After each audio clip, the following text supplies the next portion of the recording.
amazing. I had no idea this was going to be as spectacular as it is. I mean, it's really extravagantly painted. What am I looking at here?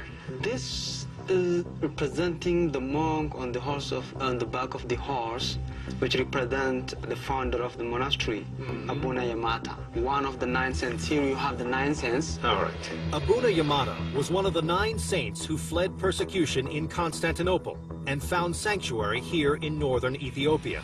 They followed a religious doctrine known as Monophysitism, which held that Jesus Christ was entirely divine, as opposed to being divine and human, as many Western Christians believed. It was a doctrine that challenged the Christian leadership, branded them as heretics, and could have cost them their lives. Every inch of this place has a figure on it. They are telling the stories, and I see the Virgin Mary here, definitely. This incredible artwork. I mean, when the 9 saints came to Ethiopia, they brought with them an entirely new style of painting, which became a biblical teaching tool. If you want to know more about how this style of painting became an early textbook, log on to history.com/cities.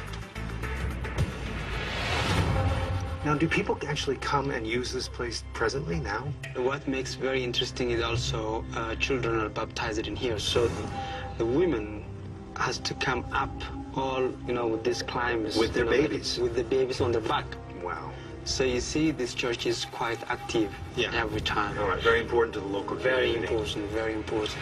I see behind you there is the priest here, so he is in charge and the guardian of the space, yes? Yeah, he's the head of the priestess, and he's also in charge of the church. And so he's given us permission to come up here today. Exactly. Thank you very much.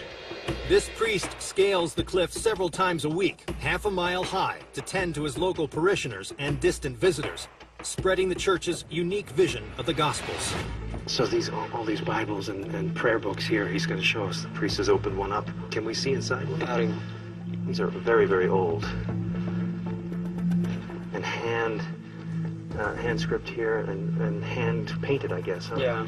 On what? What is this material? It's skin. Sheepskin. Sheepskin. Uh-huh. Can I page? Oh, thank you. Yeah, and this language is which? Ge'ez. Ge'ez. This is the oldest language in Ethiopia. It's like the equivalent of Latin. Exactly. For that. How close is the Ethiopian Orthodox Church to that which an American would know? Well, in Ethiopia, the Orthodox Church, we have some more books like this, which are, partly from the Bible, partly outside the Bible. Yep. For example, Miracle of Saint Mary is only in Ethiopia. You don't find somewhere else in the world. Right. Different customs, of course, a different language. Yeah. All kinds of things that a Western Christian might find strange. Yeah. Really erupted from a totally unique culture, different religion. Thank you so much. Yahanigeli. When Abuna Yamata came here with the other 8 saints, they brought a totally unique brand of Christianity to Ethiopia, one very different from what we're used to in the West.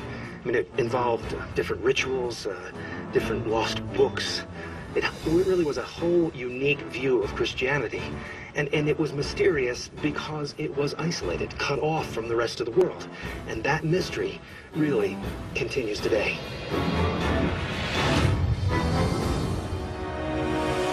Today, Christianity has spread to every corner of the world. But here, in the isolated highlands of Ethiopia, you can see how Jesus' early disciples may have worshipped. A priceless glimpse into the past, safely stored away in the underground.